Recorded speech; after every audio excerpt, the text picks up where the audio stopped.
Lions club of Hooghly রুরালের চতুর্থ VOD installation এবং তৃতীয় চ্যাটার অ্যানিভার্সারি অনুষ্ঠানে উপস্থিত মন্ত্রী। সূত্রের খবর, এদিন লায়ন্স ক্লাব অফ হুগলি রুরালের চতুর্থ বোর্ড ইনস্টলেশন এবং তৃতীয় চ্যাটার অ্যানিভার্সারি অনুষ্ঠান হয় পান্ডুয়ার বালিহাট্টা সংলগ্ন একটি ভবনে। এদিনের এই অনুষ্ঠানে এসে উপস্থিত হয়েছিলেন পশ্চিমবঙ্গ সরকারের স্বাস্থ্য প্রতিমন্ত্রী সুমনা সরকার। উপস্থিত ছিলেন পান্ডুয়ার বিধায়ক তুষার মজুমদার। মন্ত্রী সুমনা সরকার প্রদীপ প্রজ্বলন করে এদিনের এই চতুর্থ বোর্ড ইনস্টলেশন অনুষ্ঠানে শুভ সূচনা করেন। পাশাপাশি এদিন এই অনুষ্ঠানে উপস্থিত ছিলেন Lions 322C1 district governor Soumitra Kumar Maiti, past district governor Lions Partha Chatterjee সহ লায়ন্স ক্লাব অফ হুগলি রুরালের অন্যান্য পদাধিকারী ব্যক্তিরা এবং সদস্যরা। এদিনের এই অনুষ্ঠানের মধ্য দিয়ে বিগত বছরে ক্লাবের বিভিন্ন কর্মকাণ্ডর বিষয়ে পর্যালোচনা হয়। পাশাপাশি আগামী দিনে ক্লাবের নানান সেবামূলক কর্মসূচির বিষয়ে আলোচনা হয়।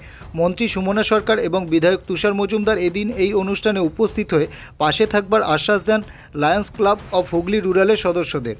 অনুষ্ঠানের শেষে এদিন লায়ন্স ক্লাব অফ হুগলি রুরালের সুব্রত হালদার নামে এক কার্যকর্তা জানান, আজকে আমাদের লায়ন্স ক্লাব অফ হুগলি রুরালের ফোর্থ বিওডি ইনস্টলেশন আর চ্যাটার নাইট, যেটা আমাদের প্রত্যেক বছরই হয়ে থাকে। তো প্রত্যেক বছর আমাদের একটা বোর্ড ইনস্টলেশন হয়।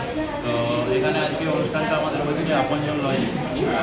আমাদের প্রায় এখানে 21টা ক্লাবের 21টা লায়ন্স ক্লাবের ডিস্ট্রিক্টের ডিগনিটারিজ এখানে উপস্থিত আছে। প্রত্যেক বছরই আমরা এই অনুষ্ঠানটা করে থাকি। আর আমরা বিভিন্ন, আপনারা জানেন যে বিভিন্ন রকম সমাজসেবা কাজে আমরা যুক্ত থাকি। সারা বছরই আমাদের বিভিন্ন অ্যাক্টিভিটি হয়। তো এই বছরও আমরা ব্যতিক্রম হয়নি।